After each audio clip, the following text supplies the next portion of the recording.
Hi there and welcome to my channel, A Country Life. I'm Jennifer and today I'm in the kitchen and I'm going to be filming for you as many nights as I possibly can remember to this week and just show you what we're having for dinner. And I will leave recipes in the description box below, or I will leave links to wherever I got that. So tonight, it's a Monday. I actually did my great big once a month grocery haul today. And usually I try to plan something kind of quick and easy for that night, like maybe just pizza or something. But my menu says that it's a Monday, which we're going to be doing Mandy in the Making meals today. So I'm going to be doing something a little bit more involved, I think, even though I'm just getting started and it's 5 o'clock. But that's okay. Warren, since he was out and about with us today, we had to return the semi, we had to go to Fleet Farm, do the grocery shopping, just all kinds of things. So he's actually kind of working right now. So anyway, I'm just going to get started on this. So what I'm making today is just basically called seasoned chicken leg quarters. The only thing I'm doing to change it up is I'm just kind of increasing it. She's just cooking for 3. I'm cooking for 7, so I do need to, make obviously a little bit more. So I have in here about 5 tablespoons of butter, that's salted butter, 3 tablespoons of olive oil, and then just a whole host of these spices. I have some onion powder, probably close to a tablespoon, a little more than probably a teaspoon of paprika, somewhere around a half to a teaspoon of poultry seasoning. I have probably, again, about a teaspoon or so of garlic powder. I am going to add in some salt and some pepper in just a second, but I'm going to get all of this all mixed up to make just kind of like a little slurry. To make it a little easier to stir, I did put it in the microwave for 10 seconds. I think that was a little bit too much. I should have just gone maybe like 5 or 8 seconds, but anyway, it's still going to work out fine. I do have my chicken leg quarters here. I think she only used 4 leg quarters. I'm actually going to do 6, and that's going to be enough because, my little kids don't eat a ton. But, and I just have 1 broiling pan. So I lined it with foil to make cleanup easier. I did spray it heavily again to make cleanup easier. And I'm going to try to get 6 leg quarters placed onto this pan here.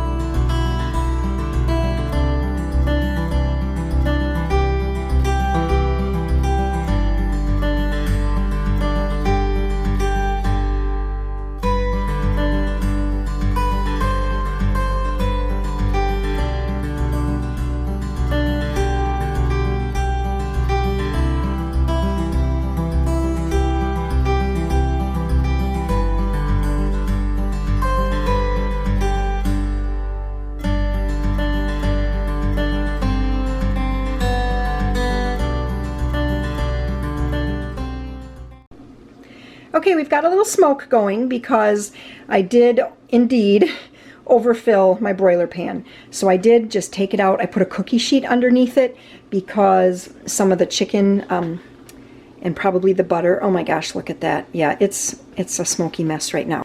But it dripped onto the bottom of the oven and it's pretty stinky. So anyway, and that was just like in the first minute. So hopefully the other 59 minutes go better.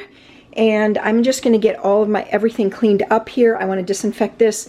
Actually, these 2 chicken leg quarters, I'm going to put into a pot of water right now. I'm going to get those cooking so that I can cook the meat for the chicken noodle casserole that we're going to have later this month. For the side that we're going to have tonight, it's going to be just the same as what Mandy had as a side to her chicken. So we're going to be doing something this is called fried corn with bacon. This is actually from a website called Dinner at the Zoo. I will link to that in the description box below. The recipe does call for 4 cups of frozen corn. I actually have 6 cups here because I just went with 2 of these full bags from Aldi. And so rather than just a 1/3 cup of onion, I actually am doing a 1/2 cup of onion, and it calls for 6 slices of bacon. I'm probably going to do 8 slices of bacon just to kind of keep things just a little bit larger for our family. So another quick tip for you is, let's say that you're cutting up like an onion or a green pepper or any kind of vegetable or something for a meal. just cut the rest of it up and put it in a little container so it's ready for maybe tomorrow's meal, or to throw in with your eggs or something like that in the morning. It just kind of makes things a little more streamlined, because I figure if I'm cutting up a half an onion, I might as well cut the whole onion up, even if I'm not going to use it today, because I know I'll use it within the next day or two. In my grocery haul that I filmed today, I had mentioned to you guys that we were at Fleet Farm, and Peter had some money that he's been saving up, and so so he bought himself a little shotgun, a toy shotgun. Oh, and Maria, we forgot. This wasn't Maria's purchase, but we bought her some new boots. Because there's none that fit me. Right, we didn't have any boots that fit you, did we? And these are actually the brand Kamic. A number of years ago. Yeah? They're pretty hard to get off. They're hard to get off because they're very tall, aren't they? But she wanted a nice tall boot for running through the snow and everything. But, so I just wanted to mention to you, this brand, Kamic, we did buy a pair of boots for Joseph probably 4 years ago. I ordered them through Amazon, but they were the Kamic brand, and they have held up, and they're just wearing like iron. They're awesome. So when we saw that Fleet Farm carried the Kamic brand, that's what we were going for. That, or either the Totes brand. We've had Totes boots before too, and those seem to hold up. But yes, what would you like to show us? And on the boots there is this, the tag. Uh-huh. It says they're supposed to be waterproof. Oh, that's good. That's good. So they should be waterproof. Rubber down here. Yep. But fabric up here. Peter got himself a bow too. Yeah, Don't you shoot me. Okay, so back into the kitchen. I have my cast iron pan ready to go. I have the bacon cut up. That's 8 slices. And I'm not going to put this together yet because this is going to take, I'm guessing, around 20 minutes, because I have to fry up the bacon, remove that, then fry up the onion till it's translucent, add in the corn, cook that until it's kind of caramelized with some, let's see, I'm going to be needing some sugar and salt and pepper, and then we will throw the cooked bacon back in at the end and put some chives over. So I better slice up my chives. I didn't even realize the recipe called for chives, but I have some in the fridge, so that's perfect. And yeah, I'm just going to wait. The chicken is still saying 40 minutes. I think it's going to have 15 minutes longer than that. But this is how Monday night supper is turning out so far. Sadly, I opened up my chives. There's actually 1 or 2 chives in here that this happened to right here. They got this like slime, and it actually stinks like rotting food. So I'm not going to take a chance and wash up the other ones, because I think those all smell like that smell. So there they go.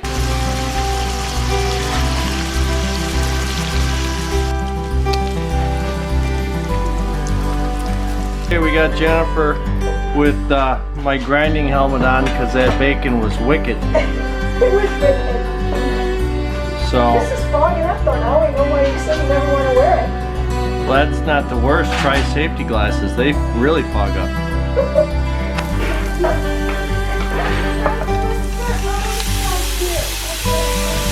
At an hour and about 2 minutes, the chicken was actually all the way up to about 178 to 180 degrees. Just letting it sit here for a few minutes and rest. And then here's how the fried corn is looking. That's nice and hot already. I did think it was going to get a little bit more kind of like golden, or like a little bit more browned. We'll let it go for just a couple more minutes, and then I'm going to put in the bacon, and we're going to serve up supper. So Sam's just dishing up supper. I don't know, what do you think about the looks of it? Bacon and corn does not look like it goes together. It doesn't look like it goes together? You're taking half a plate full. I know, but I'm hungry. I think it looks delicious. That's what I think anyway. That wasn't wrong. We've got a little coleslaw going on. Alrighty, that's going to be supper here on this Monday evening. Everything's better with bacon. That's the truth. So I just wanted to pop in real quick and give you my thoughts on this meal. So the corn and bacon, that was delicious. Definitely would do that again. The chicken, very good, just very basic chicken. I would have liked the topping to have a lot more flavor. So maybe since there weren't amounts for the seasonings, maybe I just didn't put in enough seasoning. But I think it needed maybe some seasoned salt, like a whole teaspoon of seasoned salt I think would have been really good. And then some more poultry seasoning. I think I would have liked that too. But I mean, just basic chicken, you really can't go wrong with chicken leg quarters as long as they're cooked until they're done. They're good. So yeah, so those are my thoughts on tonight's meal. It is Tuesday now, and we're making shrimp tacos for supper. The little kids are actually just gonna have peanut butter. Excuse me, I'm having a beef stick right now.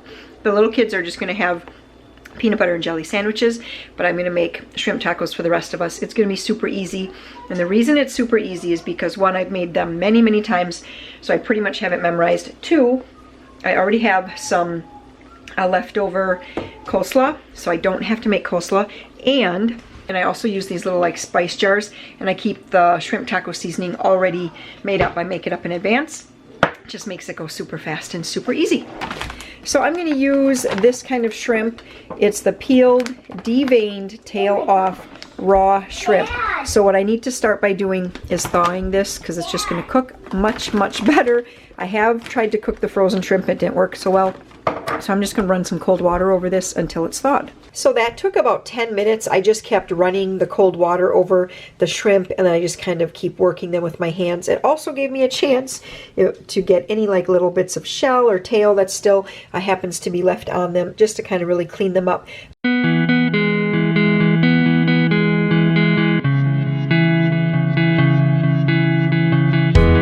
I'm going to lay these out onto paper towel and pat them dry, because they will saute better and get more of kind of like a little browning to them if they're dry when you put them into the hot pan.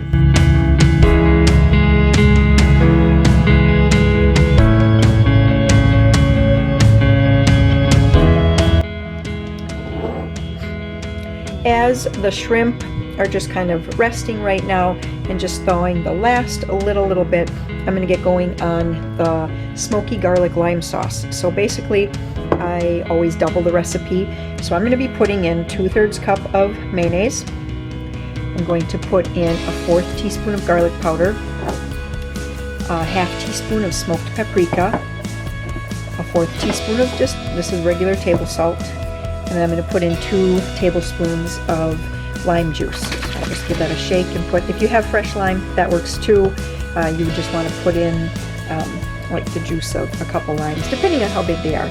So I'm going to put that all in the canning jar, give it a good shake, and then just let that rest until we're ready to go. I'm getting ready to saute the shrimp, and so I have a couple tablespoons of butter melting in my cast iron with a clove of minced up garlic.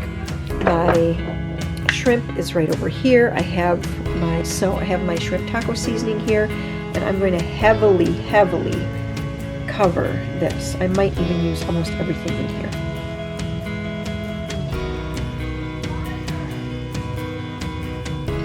Okay, that looks really good. And then in just a second, I'm going to transfer it over here. Okay, so I have all the shrimp in here, and I'm just going to saute this around. I just want to give you a couple pointers if you haven't cooked with shrimp before. If something calls for starting with raw shrimp, that is going to burn. Make sure you use raw shrimp, because I tried making this once using an already cooked shrimp, and what happened is that it just got tough and kind of rubbery.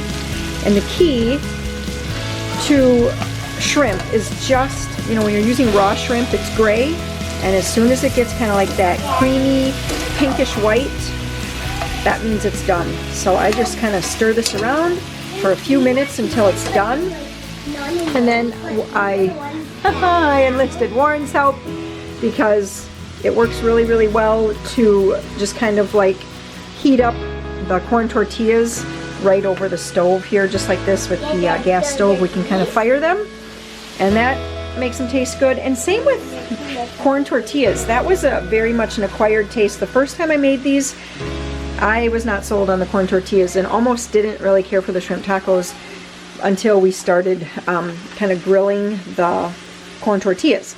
It just seems to bring out the flavor more, and now I like them. So anyways, it is, I think it's kind of a acquired taste. Okay, we're getting a pretty late start here at 7:22, which means everyone's getting pretty squirrely. Peter. Blackberry. Yeah, Sam is already getting the jelly. So this is going to round out supper here tonight. I just microwaved a bag of broccoli. So we're gonna do that. The shrimp tacos. Little kids are gonna do peanut butter and jelly sandwiches. Do it again.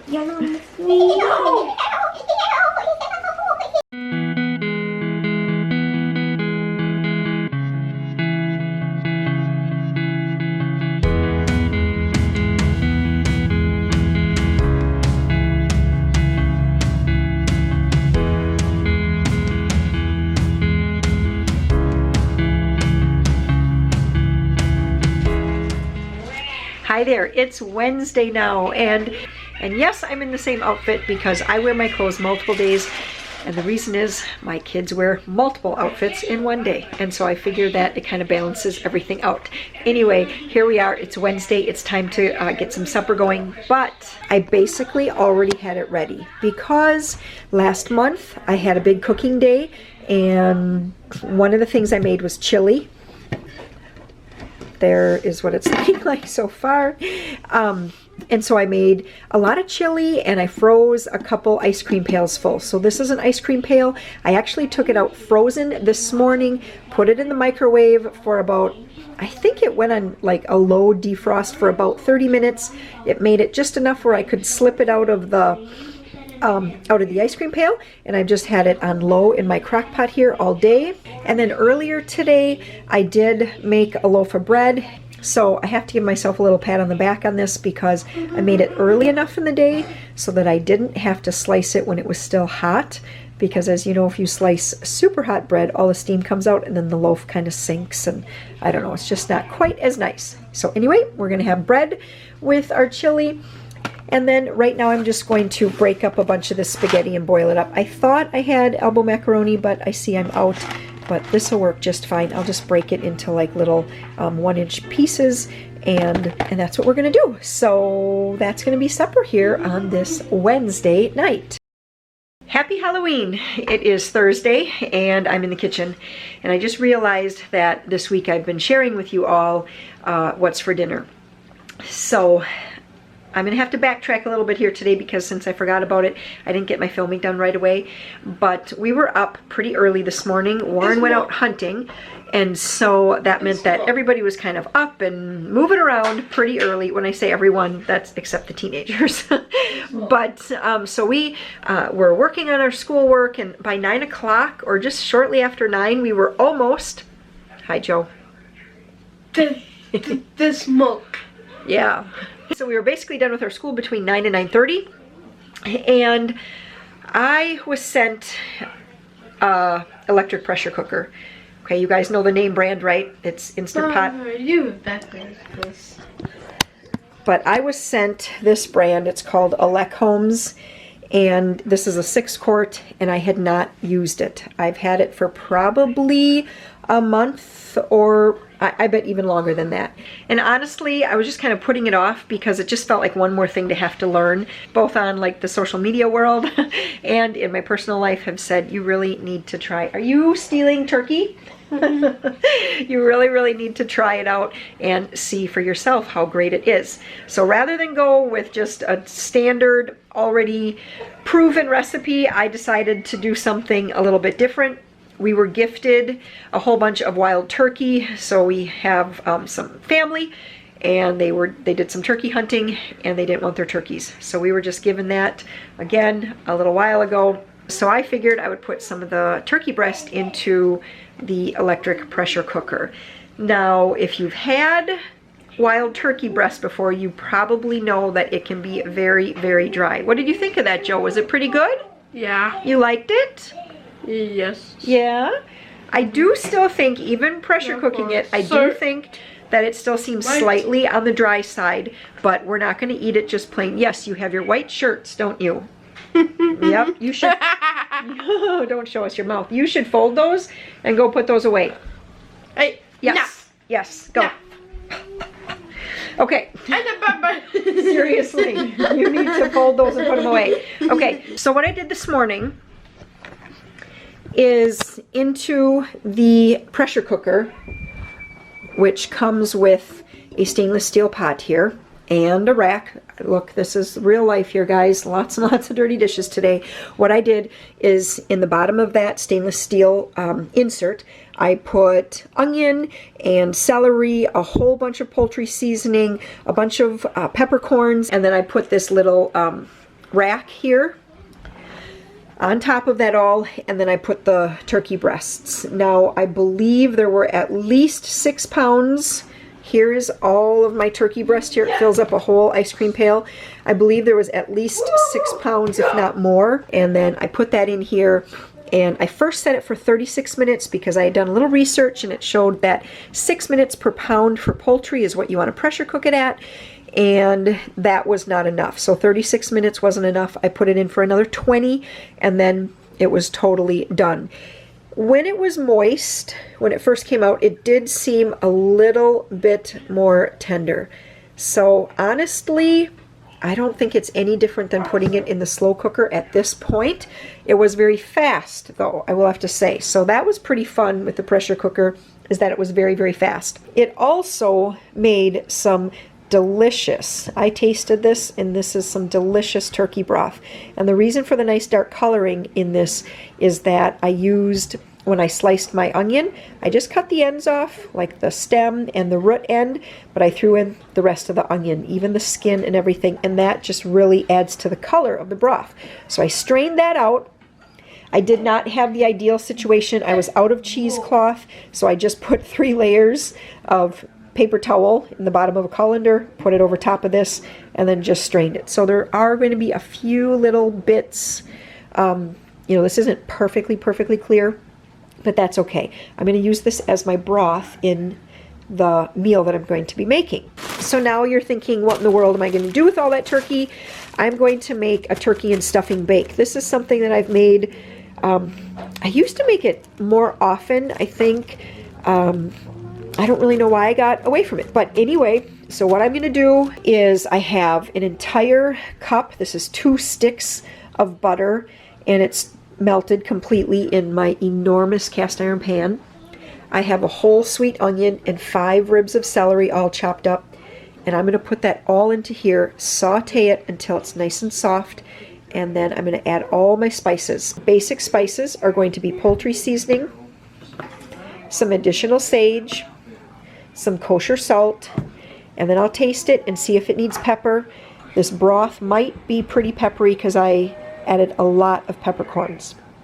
So we'll just do a taste test and see how that is. I just realized that I told you guys about that we finished up school early and everything, and I don't think I actually told you why I told you that. So the reason I mention that is because this has been a pretty involved process. First of all, I had to read the directions and everything that goes along with the electric pressure cooker. Then I had to do a little research in my canning pressure cooker book about cooking meat, and then I did a little research online about using the electric pressure cooker for doing meat. And then I had to thaw the turkey because it started frozen, so I had to defrost that. Anyway, I just wanted to put that out there, that this is not just your typical weeknight kind of meal for me, because it's pretty involved. I've been kind of pecking away at it pretty much all day long, and like I said before, it's Happy Halloween, so we have trick-or-treating here tonight. So, but normally I would not be making something like this on just an average night, unless I already had all the turkey pre-cooked. So like now in this case, I have the turkey, all this pre-cooked. I am not going to be using all of that in this casserole. I did earmark another recipe. I was kind of wanting to make something like a turkey tetrazzini. Okay, so here's what it's looking like. I did just add a pretty good sprinkling of the kosher salt here, so probably about a full teaspoon. Another full teaspoon of the poultry seasoning, probably a little more than that actually, and then another good teaspoon of rubbed sage. I always test an onion and taste it and see if it has a good salty and sagey flavor, and if it does, I know it's ready. You can see some of the onions are browning. This is just like Thanksgiving in a casserole. So now I'm just going to open up my bag of breadcrumbs. I'm going to put a whole bunch of them in there, let them start soaking up. Add in my turkey broth. Stir it all up. Taste it. Okay, I have to do this with 2 hands. Okay, so I did season it up quite a bit more than before. So probably another teaspoon or so of both the sage and the poultry seasoning, and then another good sprinkling of salt. I added all that turkey broth to it. This is what it's looking like right now. It's pretty wet, but you want it to be wet because I want the moisture that's in here to be able to soak into the turkey breast. Because since the turkey breast, even though I did pressure cook it, it does still seem dry to me because, like I said, it's wild turkey. Wild turkey does tend to be dry.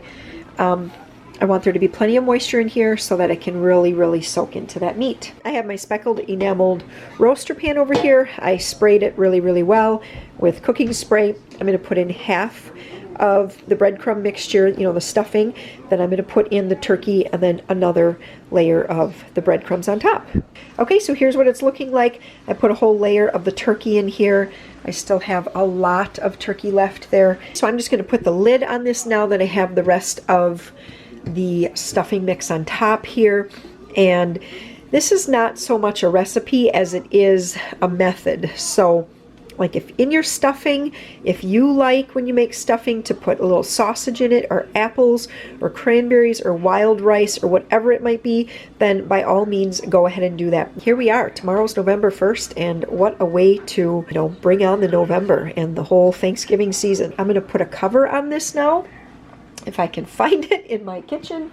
Okay, there it is. It's over by the rock unit and a stick and a little handheld microscope.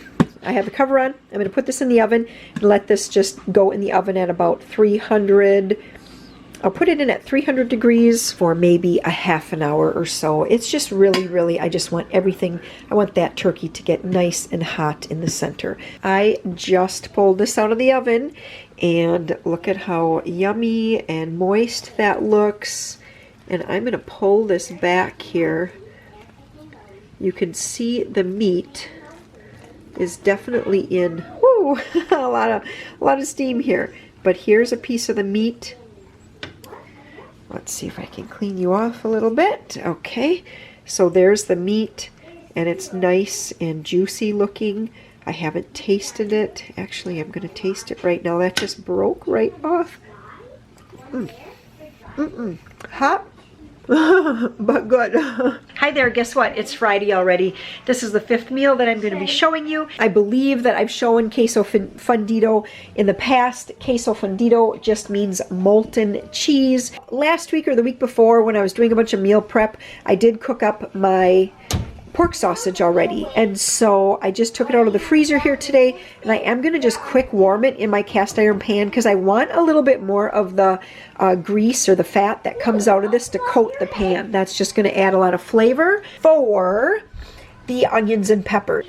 So I have 1 small onion diced up here, and then I have 2 bell peppers. I had one that was kind of like a orangish yellowish green. It was like all colors together, and then I had a green one here. I do have 2 Roma tomatoes diced up. That'll be for later on, but what I really need to do is get these sauteing here. So I'm going to turn on the heat, just start warming the meat so that some of that fat comes out of it and just coats the pan. So, yep. Is this right? So we are working on school here. Peter says winter is my favorite season. Sam is one of my favorite friends. And my friends said sad about the dog. Huh. My friends, what should you put there, Peter? It says my friends blank sad about the dog. Oh, feel. You need to put feel. Oh, that would be a good one too. There's lots of options. Feel sad about the dog? So I am going to make up a pot of rice to go with this meal because the little kids are sometimes a little bit funny about this. But yeah, I think we'll just make some rice and we'll have chips with it. And I'll throw some salsa on the table so the kids can have some salsa as well. I really, really like this meal. I love how, I love the pork sausage with all of the vegetables and then all the cheese. I already shredded up a whole pound of Monterey Jack cheese here. Originally, I did get the recipe from Tasty Kitchen. I thought that this was, yes, this is from Ree, the Pioneer Woman. And I originally, I think, printed this back in 2014.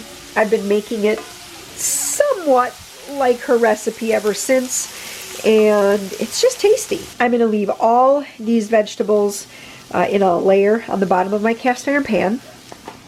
I'm going to put all of this pork sausage on here. I'm going to spread that out. I'm going to cover it with this entire 1 pound of cheese.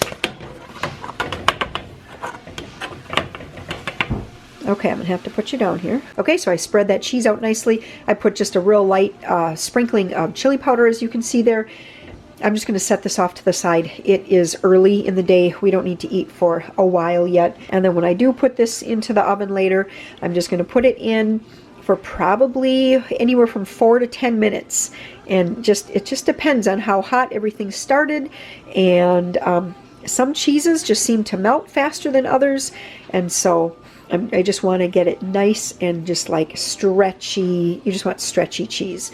That when it does come out of the oven, I will put these tomatoes on top.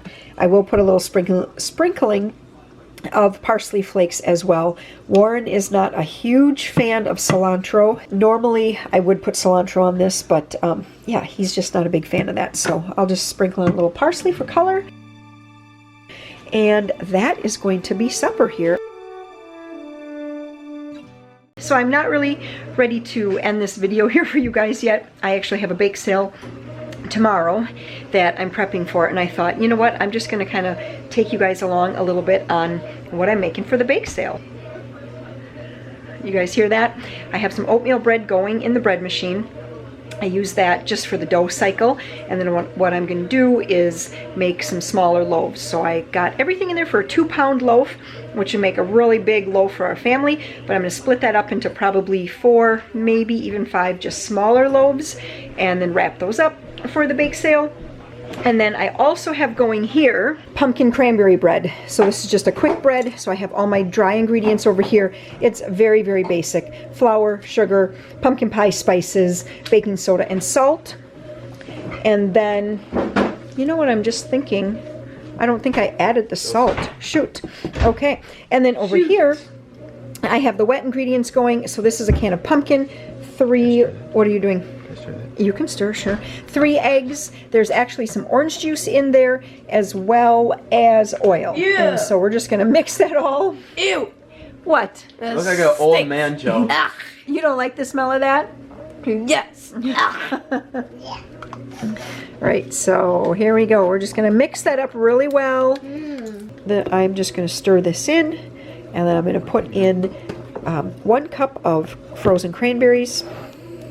Actually, I don't think I'm going to use frozen. Since we are in cranberry season, I'm not going to use frozen cranberries. I'm just going to use fresh ones because that is what I have right now. Okay, so a cup did not look like enough, so I added another cup of cranberries because I don't chop mine. And so, you know, I think if they're chopped, you can kind of pack more into the cup. So anyway, I did 2 cups of whole cranberries, just folding this over very gently because quick bread, or, you know, in order to get a nice rounded top, you want to be real careful with your stirring and not over stir it. So I'm going to make these up into some real tiny little loaves and pop these in the oven at, I think, 350 degrees if I'm not mistaken. Yes, for just under an hour. Where is she? I don't know which way my fingers should go. I just had to enlist the help of Maria. Sam is supposed to be on dishes, but we actually did a whole bunch of running around today, which it's a Friday, so it would technically be a school day. That's what I just said. We were gone for so much that he has so much schoolwork to do. And we did all this running around to pick up musical instruments that were getting repaired and everything. No, you don't, sweetie pie. I thought I'm going to let him work on schoolwork. And Maria's just been looking at some Christmas catalogs. So she's going to help. She's not too pleased. She's on unloading right now. And so her and I just did our job, but I asked if she'd help out. So I'm going to continue to get her to help out. But here's the next recipe that I'm going to make. Here I'm going to make this recipe. So I printed this. Oh, I printed this also in 2014. And I've made these many, many times. I don't have Reese's Pieces though. So what I'm going to do today, they're just basically a chocolate cookie with chocolate chips in them, rainbow sprinkles on top. I think those will go over very well at a bake sale. So that's what we're going to work on next here.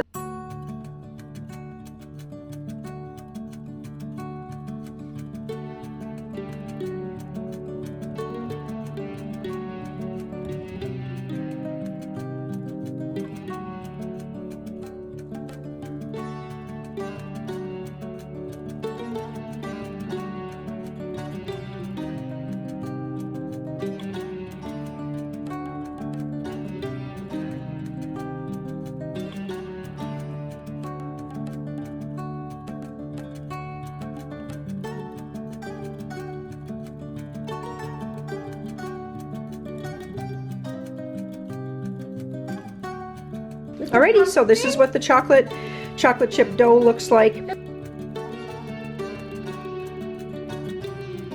The little pumpkin cranberry breads just came out of the oven here. Well, not just, I mean a little bit ago, because I let them sit in these little ceramics here for a good 10 minutes or so before I take them out. But I've learned to spray them very, very well, especially if there happens to be a cranberry that's touching, you know, it wants to cook onto the side, and then you'll tear your bread. So spray it really well. These were in for a full, they were in for 40 minutes. They're perfectly done. I'm going to take the rest of them out.